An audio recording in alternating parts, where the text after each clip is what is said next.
हरे कृष्णा, राधे राधे। मैं भक्तिन सुरभि, आप सभी भक्तों को मेरा दंडवत प्रणाम और बहुत बहुत आभार। इससे पहले मैंने 2 वीडियो अपलोड किया था जिसमें मैंने बोला था कि एक कृष्ण के भक्त का कैसा लक्षण होता है। उसका पार्ट 1 और 2 ऑलरेडी मैंने अपलोड किया है। आपने अभी तक चेक नहीं किया है तो जाके चेक कर लीजिए। तो ये पार्ट 3 है। इसमें मैं बताऊंगी कि कैसे कृष्ण भक्त अपने आप को समाधि में ला सकता है। तो इसका हम वर्णन लेंगे, इसका डिस्क्रिप्शन हम लेंगे भगवत गीता के चैप्टर नंबर 2 के श्लोक नंबर 57 से। तो आइए देख लेते हैं इस श्लोक में क्या कहा गया है। Bhagavad Gita as it is, chapter number 2, श्लोक नंबर 57। या सर्वत्र न विस्नेहाः तत्तत् प्राप्य शुभाशुभम् न विनन्दति न द्वेष्टि तस्या प्रज्ञा प्रतिष्ठितः। तो इस श्लोक में एक भक्त के बारे में क्या कहा गया है। यहाँ पे कहा गया है कि जो कृष्ण के भक्त होते हैं वो कभी भी किसी भी परिस्थिति में विचलित नहीं होते हैं। वो जानते हैं कि अगर ज्यादा सुख भी मिलता है या ज्यादा दुख भी मिलता है, सब भगवान की इच्छा और उनके कृपा से ही हमें मिलता है, क्योंकि भगवान श्री कृष्ण की इच्छा के बिना एक पत्ता तक नहीं हिलता है। इसलिए अगर हमारे जिंदगी में ज्यादा दुख आता है तो हम ज्यादा दुखी नहीं होंगे, और अगर ज्यादा सुख आता है तो हम ज्यादा खुश नहीं होंगे।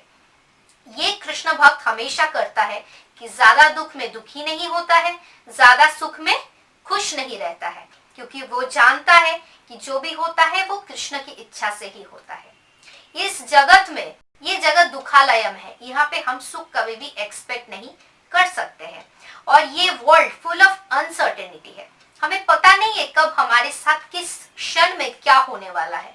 कुछ बहुत अच्छा भी हो सकता है, कुछ बहुत बुरा भी हो सकता है। हम नहीं जानते हैं हमारे फ्यूचर में हमारे लिए क्या लिखा हुआ है, पर जो भी होता है सब भगवान की इच्छा और उनकी कृपा से होता है।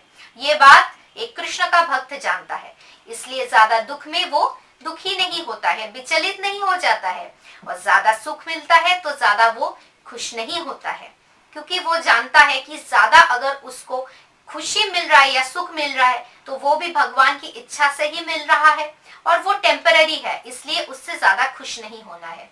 और अगर ज्यादा दुख मिला है तो वो जानता है कि भगवान उनको इतना दुख दिया है क्योंकि कुछ अच्छा हमारे साथ होने वाला है। उसके लिए भगवान हमें तैयार करते हैं, हमें प्रिपेयर करते हैं कि हम उतना स्ट्रांग बन पाए कि उसको हम फेस कर सके। इसलिए एक कृष्ण भक्त भगवान के ऊपर हमेशा अपना भरोसा बनाए रखता है। सर्व मंगलमय भगवान श्री कृष्ण कभी भी अपने संतान के लिए कुछ बुरा नहीं करेंगे। तो यही एक कृष्ण भक्त का परम कर्तव्य है कि हमेशा अपने कर्म करते रहना है, और कर्म का जो फल है वो भगवान को अर्पण कर देना है। जैसे कि भगवत गीता में कहा गया है, कर्म के फल के प्रति हमें आसक्त नहीं होना है, क्योंकि आसक्ति से हमें डिसअपॉइंटमेंट मिलता है, और डिसअपॉइंटमेंट परम दुख का कारण बनता है। किसी भी चीज में हमें आसक्त नहीं होना है। इसलिए जब एक भक्त कार्य करता है, कर्म करता है और वो भगवान को अर्पण करता है, तो उसका जो फल होता है वो ज्यादा होता है, तब भी वो खुश नहीं ज्यादा होता है, और कम होता है अगर उसका फल, तब भी वो ज्यादा दुखी नहीं होता है, क्योंकि वो जानता है कि उसका फल भगवान ही हमें दे रहे हैं, और जो भी होता है अच्छे के लिए होता है और भगवान श्री कृष्ण के इच्छा से ही होता है। तो हम भक्ति योग का पालन करते हैं, तो भक्ति योग में हम कैसे अपने आप को समाधि में ला सकते हैं। तो यहाँ पे कहा गया है समाधि मीन्स, यहाँ पे समाधि का मतलब है कि एक कृष्ण भक्त हमेशा कृष्ण चिंता में मगन हो जाते हैं, लीन हो जाते हैं। ऐसे ही वो अपने आप को समाधि में लाते हैं।